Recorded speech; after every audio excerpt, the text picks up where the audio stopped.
फिर अपने अंदाज में उनको जवाब दिया कि आपकी लैंग्वेज कैसी है और आप ये किससे बात कर रहे हो, आपको लाइव दुनिया देख रही है। तो साथियों, घबराना नहीं, ये आपका संघर्ष जो है रंग लाएगा। कुछ उम्मीद की किरण बन चुकी है, लेकिन मैं इस मंच से ये चैलेंज से कहता हूं, चाहे वो राज्यपाल शासन हो या हमारी मौजूदा गवर्नमेंट हो, कि ये आप अप्रूवल देके 55 लोगों का ये मत समझें कि इन लोगों को हमने लॉलीपॉप दे दिया और ये उठ जाएंगे, ऐसा कुछ नहीं होगा। ये संघर्ष लंबा चलने वाला है और ये संघर्ष एक में अकेला नहीं चला सकता, ये आप लोगों की एकता की वजह से है और एकता में बल होता है। साथियों, मैं आपसे फिर गुजारिश करूंगा इस मंच से, अगर मेरी उन साथियों तक आवाज पहुंच रही है जो आज छुप छुप के इस बारिश और आंधी के तूफान में भी लोगों को खुश कर रहे हैं और लाइनें चला रहे हैं, मेरी उनसे गुजारिश रहेगी कि अगर आप अब भी साथ नहीं देते हो तो फयाज जैसा हाल आपका भी वो दिन दूर नहीं है कि आपका भी वही हाल होगा। यह हर एक के साथ हो सकता है, ये मेरे साथ भी कल को हो सकता है। मैं ऑन द रिकॉर्ड में कुछ नहीं बोलना चाहता हूं उनको, क्योंकि हम एक एम्प्लॉय हैं, हम कोई भगोड़े मजदूर नहीं है। बेशक हमें एक है, लेकिन हम पढ़े लिखे हैं। मैं वाज़ह तौर जानता हूं कि इस मंच के ऊपर एमए बीए पीएचडी लोग भी बैठे हुए हैं, ग्रेजुएशन वाले भी यहाँ पे हैं। गवर्नमेंट ये ना सोचे कि ये लोग शायद इसी नौकरी के काबिल हैं, ऐसी कोई बात नहीं है। मेरी आपसे गुजारिश रहेगी, जितने भी डिवीजनों से आप लोग आए हुए हो और जितने भी हमारे डिवीजन हैं, राजौरी, पुंछ, उधमपुर, डोडा, किश्तवाड़, रामबन, बनी, बसौली, रियासी, जो लोग आज हमें ये दिखा रहे हैं हमारी लड़ाई लड़ रहे हैं और हम अपना काम भरपूर रखें, हम लोगों को, हम सरपंचों को, हम पेंचों को, हम डीडीसी और बीडीसी को खुश करें ताकि हमारा नाम बोले। तो मैं उन साथियों को इस मंच से ये वादा मैसेज देना चाहता हूं कि गद्दारों, तुम अपने बीवी बच्चों का गला काट रहे हो और ये अंधी और बहरी सरकार है जिसको तुम खुश कर रहे हो। ये स्वच्छ भारत आपके सामने बैठा हुआ है, ये माता शक्ति जिसको कहा जाता है, हमारी केंद्र सरकार भी बोलती है कि ये स्वच्छ भारत है। मैं ये वादा तो यहां से चैलेंज से कहना चाहता हूं, आईएनसी सरकार, एलजी प्रशासन और केंद्र सरकार, मैं हाथ जोड़ के रिक्वेस्ट करता हूं, डिजिटल इंडिया नहीं चाहिए, मुझे मेरा भारत वापस कर दो। मैं इंडिया बर्दाश्त नहीं करता हूं कि बेटी पढ़ाओ और बेटी बचाओ, आज बेटियों का ये हाल है, ये हमसे बर्दाश्त नहीं होगा। कब तक ये कत्लेआम जारी रहेगा? क्या आप लोग बर्दाश्त करना चाहते हो? ऐसी गवर्नमेंट को आप क्या बोलोगे? मैं बार बार ये कह रहा हूं कि उमर सरकार, होश के नाखन लो, ये संघर्ष अब लंबा चलने वाला है और ये उन सिपाहियों का संघर्ष है। ये टेलीविजन आम टेलीविजन नहीं समझना, ये पीटीडी का टेलीविजन है। ये आग से खेलता है, मौत और जिंदगी से खेलता है। हर रोज इसकी ड्यूटी जो है वो मौत है और मौत से खेलने वाला टेलीविजन है। ये सड़कों पे रोड़ी डालने वाला टेलीविजन नहीं है, ब्लैक मेलिंग करने वाला टेलीविजन नहीं है, ये जल शक्ति का पाइप जोड़ने वाला टेलीविजन नहीं है।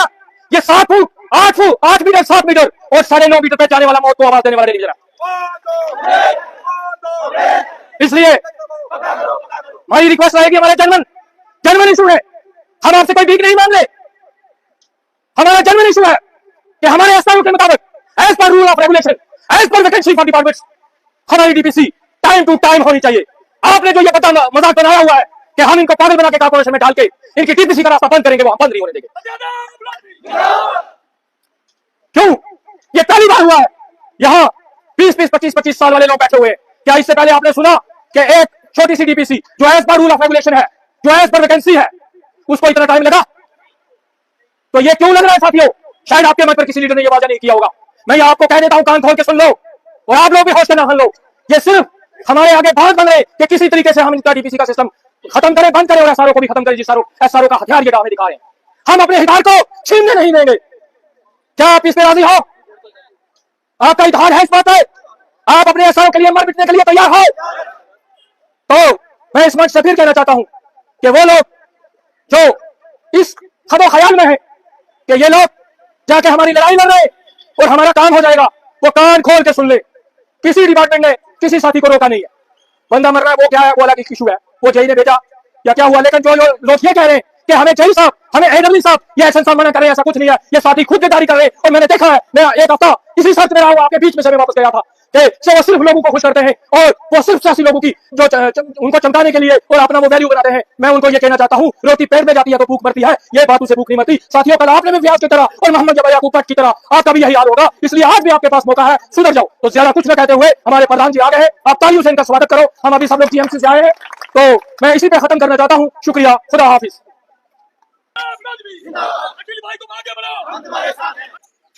ठीक है,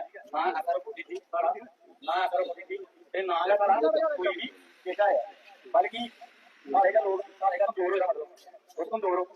अपने आप क्योंकि दोस्ती कभी नहीं सकते यार, बार बार गिनेगा तो जोड़ने कोई नहीं बनता। तो दिखा रहे हो तो सारे दिखा रहे आज आप, चलो बारिश पड़ रही, आप सवेरे रहेगा सिंह ने दिया फोन किया तो लगा चलेगा, क्योंकि उस परिवार को फैमिली पता चलता कि भी ਅੱਜ ਇੱਕ ਵਾਰ ਆਪਣਾ ਸਿਰ ਵੀ ਮਰੀ सिरनगर वाले ने फोन किया उन्हें नहीं आख्या भाई आप आवाज उठाओ। मैंने हम तो उठा रहे हैं, आप सोए हो सिग्नल वाले, आप भी उठाओ, क्योंकि खतरा लाइनमैन का हो रहा है और डेलीवेटर का हो रहा है। लाइनमैन यूनियन जितनी भी परमानेंट लाइनमैन यूनियन है, पता नहीं उन्होंने अपनी डायरेक्शन ली है कि हम पायलट हैं, जब कहीं टेबल पे जाना हो तो हम लाइनमैन यूनियन के पायलट हैं, परमानेंट लाइनमैन बन रहे हैं, कोई बाहर नहीं आ रहा। हमारे डिपार्टमेंट की ये हालत है, ये देखे भी हमारे लोगों को समझ नहीं आ रही भाई साहब क्या करना है क्या नहीं। अपने बच्चों की तरफ देखो यार, अपने बच्चों की तरफ ध्यान दो। सारे हमें फोन करते हैं हर एक जगह, अपनी सबको अपनी पढ़ना पड़ेगा, सबको अपनी की तरह पढ़ना पड़ेगा, शेषी की तरह पढ़ना पड़ेगा, बाकी जितने साथी हैं उनकी तरह पढ़ना पड़ेगा, फिर जाके ये हमारा मसला है। हम यहाँ बोलते रहते हैं, हमारे ही साथी कोई उधर कोई उधर। देखो अब 2-3 दिन में कम से कम 6 जाने चलेंगे।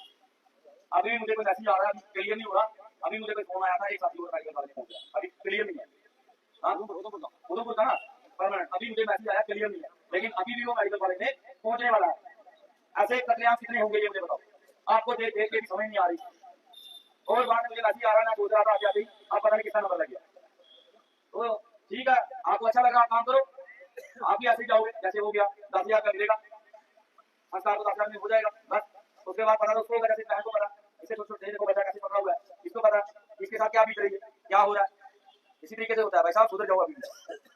और एक और मैं आपको बात बताऊं, यहाँ कुछ लोगों ने अखबार डाल दिया लड़कों में कि वहाँ जी NIC वालों की बात नहीं होती, ठीक है, वहाँ जी ये नहीं होता भाई साहब। 515 पदों में विदाउट NIC वाले 40 लोग हैं जो परमानेंट होने जा रहे हैं। और मैं उस सारी तत्वों को ये बताना चाहता हूँ कि ये अफवाहें मत फैलाएं। हमारे कुछ साथी कहते हैं जी पेंडिंग की बात नहीं करते हैं, हमारे मीडिया के भाई भी यहाँ पर हैं, हम किस दिन पेंडिंग की बात नहीं करते। अब हमने एक फिगर बनाई है जम्मू की 1950। मैं हर बार बोलता हूँ कि 50 जब तक परमानेंट नहीं होगा तब तक हम पीछे नहीं हटेंगे। लेकिन हमारे बहुत सारे गरबार साथी, वफादार साथी, अफसरों के वफादार, बाद में कोई अफसर किसी का नहीं बनता। आप सीधी जाती मसाल ले हमारे आज बात था, आपने सुना भी होगा, मीडिया ने जब मीडिया वालों ने बात की उसमें उन्होंने क्या कहा, मिसबिहेव मीडिया वालों से किया, उल्टा उसको हरासमेंट करके बोलते चढ़ाया। और जब वो मर गया बाद में कह रहे हैं हमने 10,000 रुपया दे दिया उसका, वहां से एम्बुलेंस के लिए 10,000 बस। एक घर का परिवार का सदस्य चला गया, उसकी 10,000 कटी पड़ी, इससे बड़ी शर्म की क्या बात है। अगर कोई विदाउट NIC वाले भी बात सुन रहे हैं, जितने भी हमारे यहाँ भाई हैं, मैं उनको ये बता रहा हूँ जो भी ये कर रहे हैं क्योंकि आपको तोड़ने के लिए कर रहे हैं, ये टूट जाए, लेकिन ये वो लकड़ी है अब ये इकट्ठी हो रही है टूटेगी, चाहे वो मत टूटे, क्योंकि ये पुराना है। आपको मैं बता दूं, उनको भी मैसेज दे दो कि जो कभी कोई कुछ कहते हैं, कभी कहते हैं कि यहाँ से लेटर निकल रही है आप सबको बाहर निकाल देंगे, अच्छी बात है ना, लेटर निकल जाएगी मरने तो अच्छी बात है ना, कि बाहर का रास्ता होगा। कभी अफवाह बनाई जाती है आपकी सैलरी बंद की जाएगी, यार आप अपने ऑफिस में बैठे हो, अपने घर में बैठे हो, आप कहीं बाहर नहीं बैठे हो, बाहर बैठे होते फिर ये हमारा ऑफिस है, यहाँ टेलीफोन ले रहे हैं। और आपके माध्यम से मैं आप सब साथियों को जो भी साथी ये अफवाहें बना रहे हैं, और उनको भी मैं बता रहा हूँ कि जाकर छोड़ दो करना, और तमाम साथी मंच पे आ जाए, तभी जाके हमारा मसला हल होगा। चाहे विदाउट NIC वाले हैं, चाहे एडम वाले हैं, चाहे अंडरेज है, चाहे उपरेज है, जितने भी हमारे भाई हैं। ये 515 का है, 515 बंदों की DPC हुई है जो पोस्टें में रिजर्व है, उनकी पोस्ट उसके बाद जो DPC होगी नेक्स्ट कोई नहीं देखता, वो पोस्टें उनकी है 515 की, उसके बाद जो नेक्स्ट DPC होगी एज ए पोस्ट वाइज वो होंगे। मैं कल भी मुझे कोई बंदा बता रहा था, मैंने कहा यार जितने भी यहाँ ही हमारे साथी होते हैं बैठ के प्रोपेगेंडा करते हैं और बाद में लड़कों को गुमराह करते हैं, उठाओ जी ये करो जी वो करो, अगर उठाने नहीं बैठे क्यों बैठे, मुझे ये बताओ। अब अभी आपको पता चल जाएगा मीडिया के माध्यम से भी, बेचारा उसको भगवान माता रानी अल्लाह भाई सलामत रखे, दोनों को भी आ रहा है, तो अगर पहुंच गया तो ठीक है, नहीं तो बस मर जाएगा, क्या मिलेगा। अगर परमानेंट होगा तो ऐसा कोशिश भी आते बड़ी मुश्किल से मिल रहा है, बड़ी मुश्किल से मिल रहा है। और मैं तमाम साथी को ये कहना चाहता हूँ कि भाई साहब ऊपर वाला अंधेरा है देर नहीं है, लेकिन आप खुद बेदारी कर रहे हैं। तो मैं इतना ही कहते हुए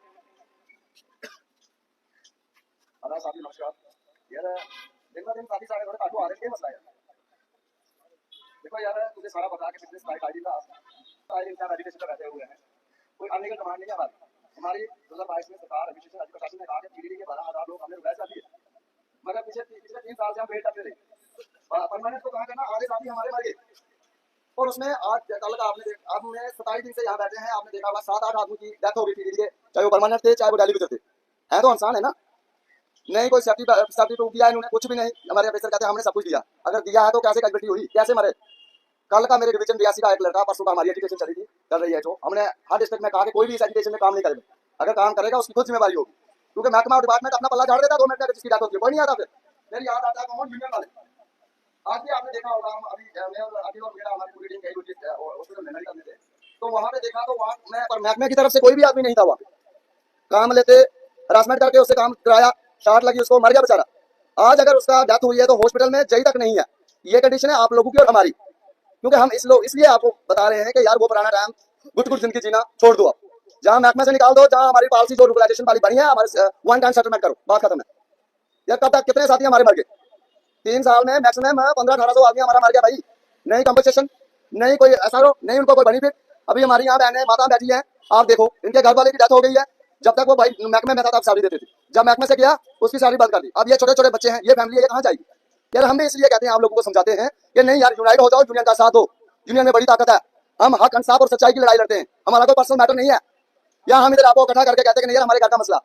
अब आज देखो वो बंदा मर गया जो रियासी का था, मरने वाला मर गया, एक एज ए डेजिग्नेशन उसका हेल्पर लैंडमैन है, चार्ज उसको दिया जाएगा। मीडिया वाली हमारी मैडम वो बेचारी थी, मैडम जी, उन्होंने कहा, पूछा उनको, कहता है 10,000 दे दिया, कहता है 10,000 रुपया मैंने दे दिया, यहाँ नहीं वो आया। ये हालत है हमारी डेली बजट की। आज भी टाइम है, आज भी वक्त है, एक मुठ हो जाओ सभी, जो लोग घरों में हैं, जो लोग महकमे के एडमिनिस्ट्रेशन गवर्नमेंट के पिट्ठू बने हैं ना, उनको मैसेज दे दो, कुछ नहीं बनने वाला हिसाब से घरों में बैठने से। अगर काम छोड़ो टाल था तो सब लोगों का फर्ज था यहाँ पे आना और यहाँ पे बैठना। 5,000 लोग है, 5,000 में से क्या यहाँ 2,025 लोग ही बैठेगा क्या? बाकी वाले कहाँ हैं? मजा देख रहे हैं? कब तक यार ऐसे चलेगा? कब तक आप लोग यार हम लोग जुल्म सहेंगे यार? हमारा मैटिव यही है, हमारी जो फाइल है वो यहाँ आए और नेक्स्ट DPC करते हैं, ठीक है, नहीं तो हम यहाँ से नहीं उठेंगे, बात खत्म। जिसने जो करना है कर ले। आप पिछले 3 साल से 55 लोगों की फाइल, कल का शायद आप लोगों ने मैसेज ग्रुप में देखा होगा कि 3 साल के बाद 55 लोगों की फाइल यहाँ भेजी उन्होंने। 55 में से भी मैक्सिमम 20-25 लोग तो रिटायरमेंट चला गए होंगे या कुछ लोग मर गए होंगे। वो ऐसी DPC हमने क्या करनी, आग लगानी है क्या उसको? यार डेली बजट का काम करना हो, इनकी कलम पीछे हो जाती है। जब कमीशन 2 नंबरी काम करना हो, रातों रात हो जाता है। रेवन्यू का मसला हो, रातों रात सारे काम हो जाते हैं इनको, रेवन्यू देना है। जब कोई डेली बजट मर जाता है, जब कोई सैलरी की बात आती है तो कहते हैं कि हमारे पास पावर नहीं है। पावर तो आप लोग हो यार, जो कुर्सी के ऊपर बैठे हैं ना, आराम से बैठे हैं, डेली बजट फ्री की नौकरी कर रहा है, उनको पता है फ्री का नौकर मिले हमें। आज तक अगर आप लोगों ने, हम लोगों ने अगर इनको अपने प्लास की अपनी पावर दिखाई होती ना, तो आप लोग यहाँ नहीं बैठते थे। ये हकीकत है और इसको मान के चलो आप लोग, हम लोगों ने सर पे चढ़ाया है। और बाकी जो एसोसिएशन है वो अपना परमानेंट है या कोई भी किसी भी कैडर से 4-5 लोग परमानेंट हमारे भाई मर गए, कोई यूनियन एसोसिएशन बाहर नहीं आई, किसी ने नहीं कहा वो भी हमारे भाई हैं जो मर रहे हैं ना, चाहे वो डेली बेचर है, चाहे वो परमानेंट है, इंसान है, वो भी हमारा भाई है। जान नहीं जाना चाहिए किसी की, कौन बोलेगा? कोई नहीं बोलता।